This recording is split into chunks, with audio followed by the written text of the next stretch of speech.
Bonjour à tous, donc Guillaume Bourdon, je suis le cofondateur et co-dirigeant de Quinten. Juste 2-3 mots sur Quinten, qui est une société qui a 8 ans d'ancienneté, pure player en data science. Et ce qui est intéressant, et ce qu'on va vous montrer là, c'est l'évolution de la société par rapport à l'évolution et la maturité de la data science sur le marché.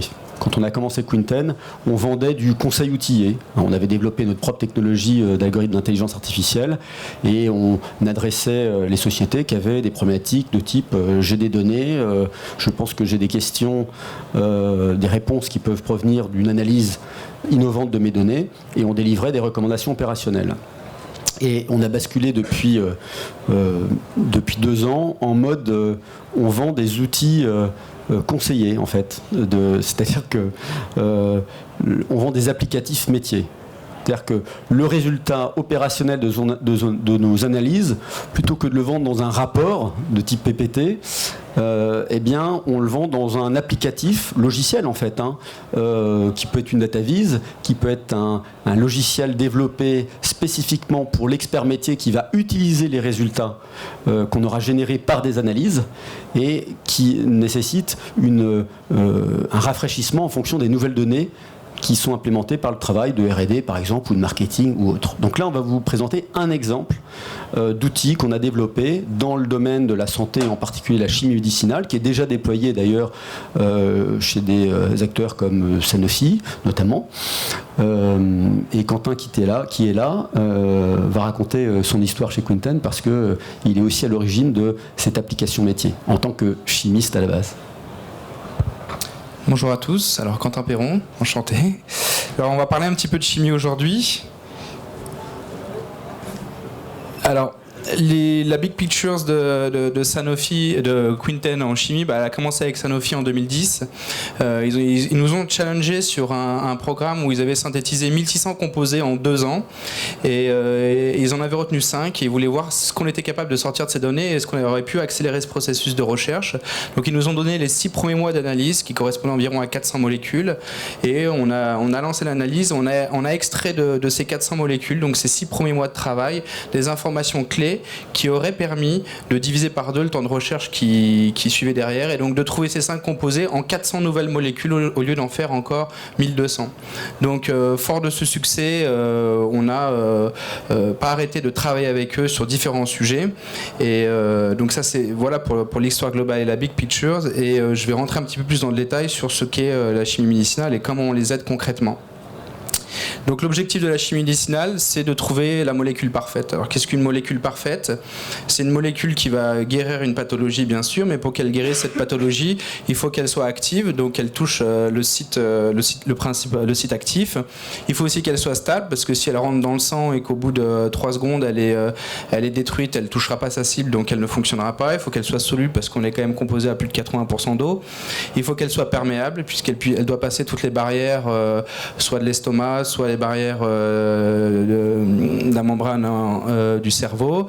Il faut qu'elle soit bien sûr non toxique. Et encore là, j'ai mis 5 paramètres, mais ça peut aller jusqu'à une quinzaine de paramètres. Alors pourquoi c'est difficile d'obtenir ce type de molécule parfaite ? Tout simplement parce qu'on va démarrer déjà dans un premier temps avec une molécule dont on connaît l'activité, donc déjà c'est un bon point de départ. On voit que la structure est assez simple et qu'il va falloir commencer à la décorer, à rajouter des atomes, à rajouter des fonctions pour pouvoir être stable, soluble et perméable et non toxique. Donc on va synthétiser une centaine de composés, le chimiste va se poser différentes questions, son expérience, la littérature, les différents outils qu'il a à disposition va lui permettre de synthétiser 100 autres nouvelles molécules sur son expérience et ses stratégies de synthèse. Il va complexifier un peu la structure, maintenir l'activité, avoir ça y est, maintenant il a une molécule qui est non toxique, donc ça progresse. Il va se poser d'autres questions en fonction de ses résultats, resynthétiser 200 nouvelles molécules.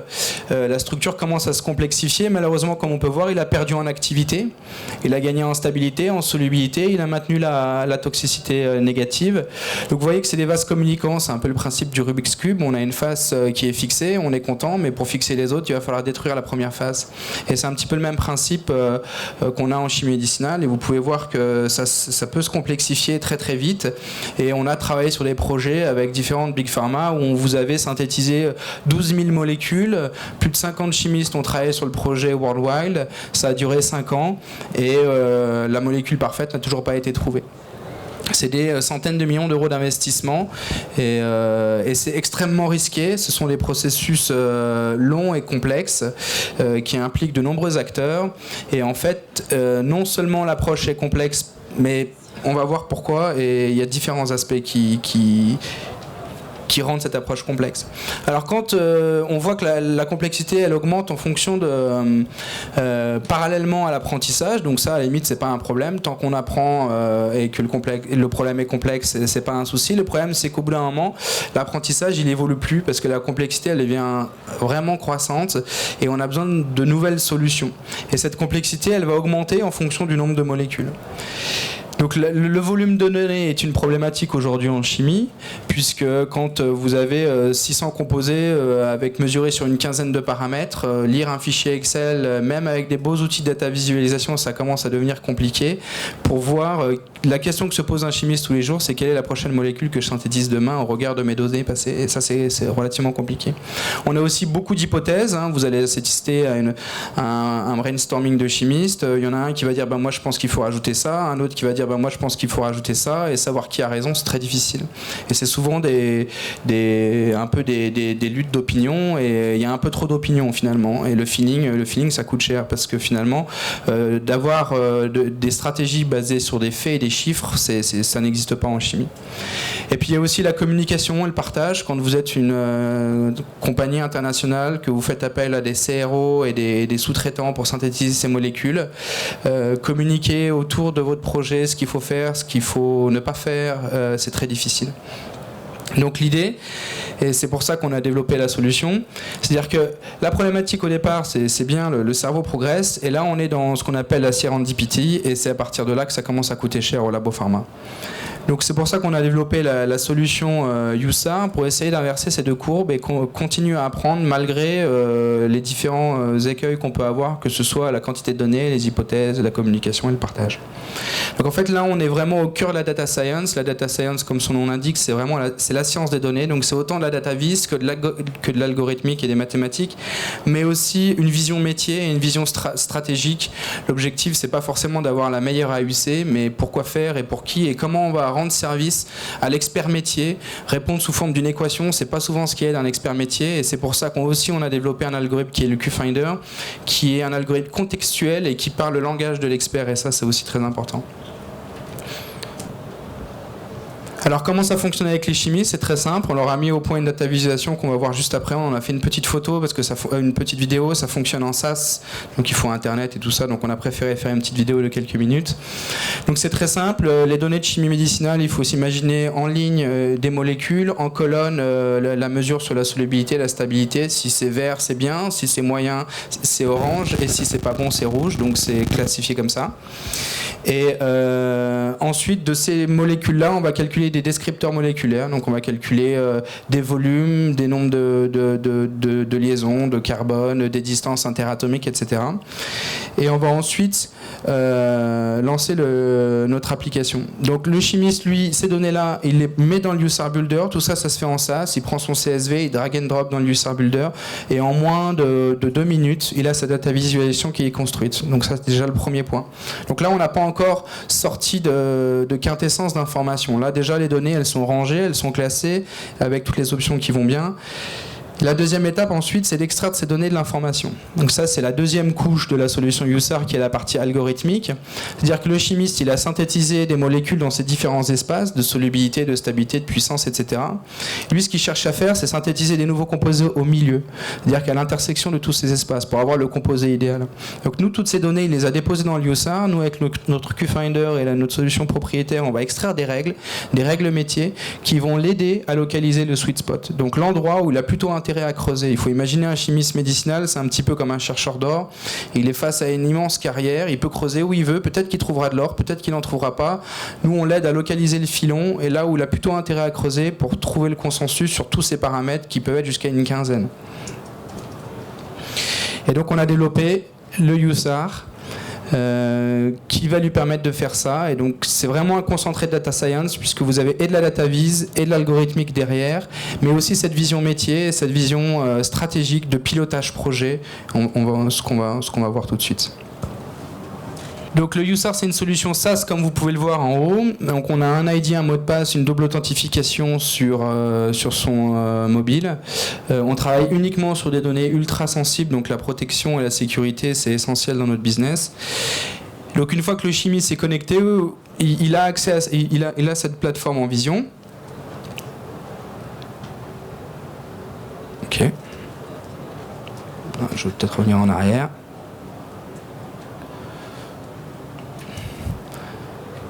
Ok, donc là vous voyez sur la droite, c'est ce qu'on appelle le Komodo. Il est sur un projet avec 3 variables, affinité, fonctionnalité. Vous avez la distribution et les statistiques de leur projet avec les molécules sur la gauche. Et ici, on a ce qu'on appelle les règles métiers. Donc c'est les règles QFinder. Vous voyez que quand je clique dans une règle verte ici, initialement je suis à 40 et quelques %. Et quand je clique dans cette règle-là, on voit que je passe à 88% pour cette raison qui est là. Et donc ça, c'est une raison qui parle à l'expert, c'est la présence d'une certaine fonction chimique sur sa molécule. Donc là, il surconcentre finalement le phénomène, mais il peut aussi le surconcentrer dans l'autre sens. C'est-à-dire qu'ici, on voit qu'initialement, il avait une trentaine de % de risque sur ce paramètre-là, et on a identifié un sous-groupe de molécules dans lequel il est à 90% de risque pour cette raison-là, qui est un paramètre lié à la lipophilicité de la molécule. Donc vous voyez que sur chacun des paramètres, qui est l'affinité, CACO, le passage membranaire et la stabilité, on a identifié ce qui fonctionne et ce qui ne fonctionne pas pour chacun de ces paramètres. On a un peu déminé le terrain, et en un coup d'œil, l'expert métier est capable de voir ce qui marche et ce qui ne marche pas sur chacun de ces paramètres, et après il peut jouer avec. Il peut jouer avec comment ? C'est-à-dire que maintenant, il va pouvoir intersecter ces différentes règles et se dire combien j'ai fait de composés qui est à la fois bon sur les paramètres de la première affinité et à la fois bon sur les deuxièmes. Et on se rend compte que dans 95% des projets, il n'y a aucune molécule qui a été faite dans ce domaine de sweet spot, tout simplement parce que c'est très difficile à visualiser par l'expérience. Donc quand vous travaillez avec des big pharma qui sont suffisamment doués, pourquoi pas, là on peut avoir peut-être 3-4 composés, et comme par hasard, c'est les meilleurs composés de tout le programme, sauf qu'il n'y en a que 3 alors qu'il y a eu 5000 composés de synthétisés. Et il n'y en a que 3 parce qu'on ne sait pas, que finalement on les voit, on voit qu'elles sont bonnes ces molécules, mais on ne connaît pas les raisons sous-jacentes. Donc là, une fois qu'on a localisé ce domaine, ce sweet spot, l'idée c'est d'être créatif dans ce domaine-là. Alors comment on peut être créatif dans ce domaine-là ? C'est très simple, on va déjà commencer par intersecter au moins 2 règles. Donc là, on clique dessus, on voit qu'on est 100% bon sur l'affinité, 100% bon sur la stabilité, on est presque bon ici. Donc on peut aller voir les molécules ici sur la gauche, donc en passant la souris dessus, on a la structure, on a les mesures pharmacologiques. On peut en choisir une et on va décider de la modifier. Donc on va prendre son smile, qui est l'encodage de la molécule sous forme de string, et ensuite on la copie-colle et on va regarder comment elle se comporte en temps réel sur les règles. Donc la molécule est envoyée dans nos serveurs, on calcule en temps réel ses descripteurs et on regarde si elle rentre ou pas dans les règles. Donc là, vous voyez qu'au fur et à mesure que je vais commencer à modifier la structure, je vais voir si je rentre ou pas dans des règles à succès, dans des règles à risque. Est-ce que je suis en train de designer un nouveau composé qui est à succès ou à risque par rapport à ce que j'ai fait dans le passé ? Est-ce que je suis en train de reproduire quelque chose de bien ou reproduire quelque chose à risque ? Donc vous voyez que là, je cherche à rentrer dans la règle 5, j'y arrive pas. Par contre, je suis rentré dans la règle 3 alors que j'y étais pas initialement. Et en fait, pour gagner ce paramètre, au lieu de mettre des carbones, je vais rajouter du fluor. Et finalement, je vais arriver à faire le consensus sur R1, R3 et R5. Donc là, vous voyez que je suis vert dans les 3 règles, alors qu'initialement, on a vu que dans ces 3 règles-là, aucune molécule n'avait été créée. Donc là, je viens de créer une nouvelle structure qui n'a jamais été faite avant et qui fait le consensus sur ces 3 paramètres-là. Donc après, il y a tout un tas d'options que vous pouvez avoir là-dessus, c'est-à-dire que vous pouvez mettre la molécule dans le panier et la partager à tous les membres de votre équipe pour aller la synthétiser, parce que ça c'est virtuel, et donc maintenant il va falloir aller la faire à la paillasse et effectivement la tester et la réimplémenter dans la database dans quelques mois. Donc ça c'est ce qu'on montre ici, c'est-à-dire qu'ici on a la base de données initiale. Ensuite, quelques mois après, on a synthétisé des composés, on les a remis dedans, et on a à chaque étape de notre programme une mise à jour des données. Et on peut la requêter à chaque instant. On a aussi la possibilité, donc comme on va voir juste après, de faire des requêtes dans la base par ce qu'on appelle une requête. Alors on peut exporter à chaque instant le CSV de ce qu'on a à l'écran pour transmettre ça à des collègues, et en un instant on a les seuils et les molécules. Donc à chaque instant on est capable aussi d'extraire un CSV de ce qu'on voit. Et on a aussi, comme vous voyez qu'à chaque étape on rajoute des molécules, on peut voir dans le temps comment une règle elle se comporte. Est-ce qu'elle est en train de perdre en puissance? On prédisait que dans 90% des cas on était bien. Est-ce que cette règle elle se maintient? On voit qu'initialement cette règle était à 80% en succès.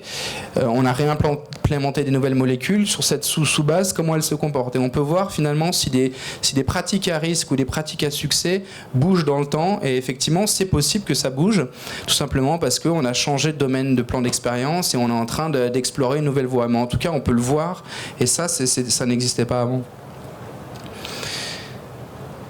On peut aussi filtrer on peut aussi visualiser à chaque instant. On peut exporter les données de la vue, mais aussi on peut enregistrer cette vue sous forme d'une petite belette comme ici et la requêter et voir un petit peu la distribution. Chacune de ces vues, c'est une hypothèse.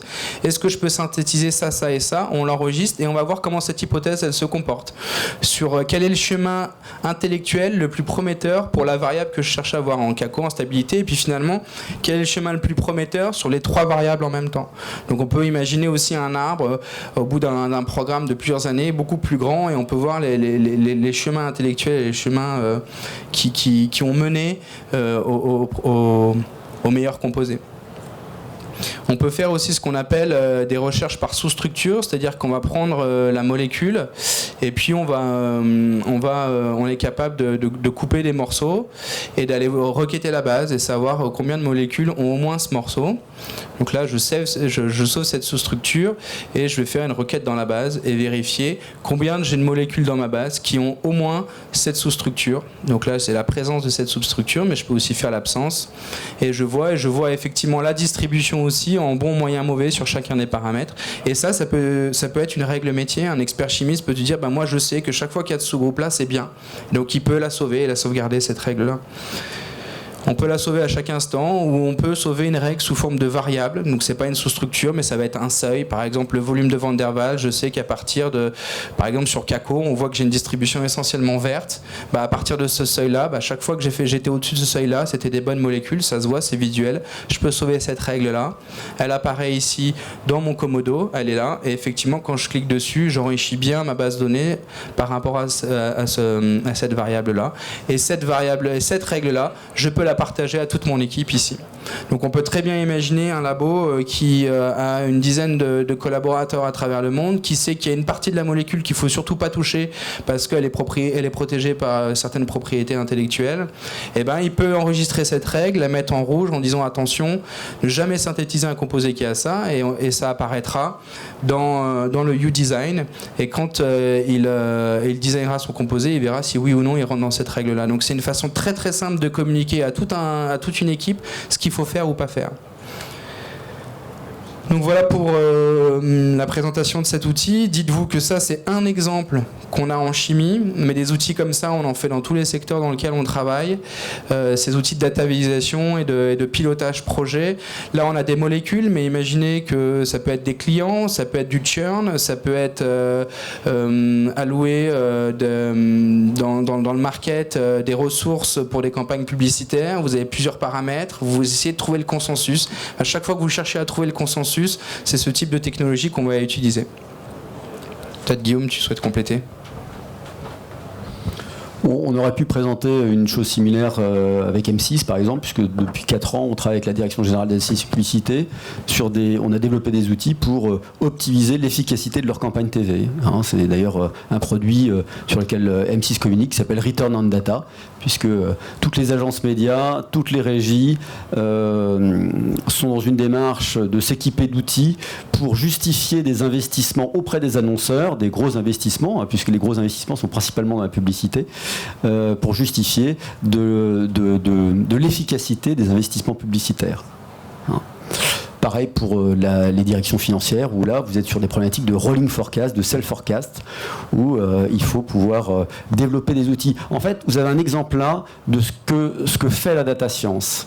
C'est-à-dire que la data science, et le data scientist doit se poser en permanence des questions, comment sous quel format je délivre mes résultats. Là, vous avez de l'analyse qui est embarquée, de la structuration de données, et en final, comment je fais en sorte que mes résultats soient le plus user-friendly pour l'expert métier qui, lui, va utiliser ces résultats pour piloter son business. Personne ne lit les rapports. Vous savez très bien que, pour ceux qui ont fait un peu de conseils, personne ne lit les rapports, les pages PPT, les rapports quels qu'ils soient, personne ne les lit. Donc pour générer du repeat business chez un client, là, il faut faire quelque chose que tout le monde utilise, qu'on utilise tous, c'est-à-dire les applications de smartphone. Vous n'avez pas besoin d'un menu déroulant pour expliquer comment marche une application de smartphone. Je pense que tout le monde connaît une application de type Citymapper qui a changé la vie des Parisiens, pour savoir comment je fais pour aller d'un point A à un point B avec est-ce que je prends le métro, telle ligne, etc. En fait, c'est ça, il faut réfléchir comme ça. C'est-à-dire que c'est une démarche, non pas d'éditeur de logiciels, mais une démarche bottom-up. On part du besoin de l'expert en comprenant comment il pilote, comment il travaille, quels sont ses KPI, et on développe une application par rapport à ses besoins à lui. Je voulais savoir si vous vous assurez, j'imagine, la maintenance de cet outil-là et si vous avez prévu des évolutions. Pardon. Est-ce que vous avez prévu l'évolution de cet outil-là ? Oui, bien sûr, on assure la maintenance, puisque tout est hébergé sur nos serveurs. L'avantage du SaaS, c'est qu'à la moindre maintenance nécessaire, en fait, le client n'a rien à faire. C'est nous de notre côté. Il a juste à rafraîchir sa page et toutes les mises à jour seront instantanées. Et des évolutions, bien sûr. Si on veut que le business se maintienne, on est toujours obligé d'être en avance de phase pour proposer des nouvelles features au fur et à mesure de l'avancée du projet.